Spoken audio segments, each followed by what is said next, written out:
আরে 12টা তো বেজে গেছে, ওই কালাভূত এখন আইসা পড়বে। আরে ওই আওয়াজটা কিরকম, মনে হয় কালাভূত আইসা পড়ছে। আমি এখন কি করব?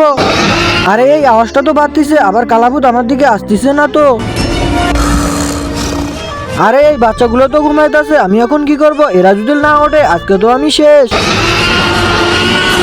আরে বাপরে, এই কালাভূত তো আমার দিকেই আসতেছে, এভাবে চলে তো ওই কালাভূত আমাকে মেরে ফেলবে। আরে ওই সুইটি, আরে এই সুইটি তো ঘুমাইতেছে, একে যেভাবেই হোক আমাদের ওঠাতে হবে। এই সুইটি, সুইটি, আরে এই সুইটি তো ঘুম থেকে উঠতেছে না। এই সুইটি তাড়াতাড়ি ওঠ, সুইটি।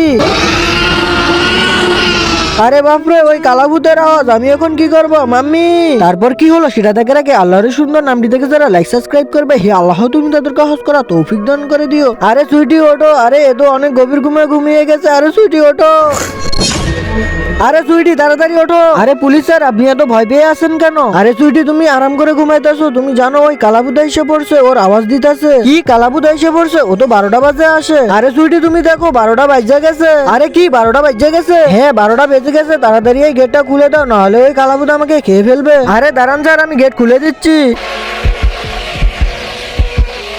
আরে সুইটি, তুমি যদি আজকে না থাকতে তাহলে তো আজকে আমি শেষই হতাম। আরে না ভাইয়া, আপনার আমি কিছুই হতে দেবো না। আরে তুই তো খালি ঘুমাই থাকিস, তোর জন্য একদিন আমাকে ওই গরিলার হাতেই মরতে হবে। আরে না না ভাইয়া, এরকম বললেন না।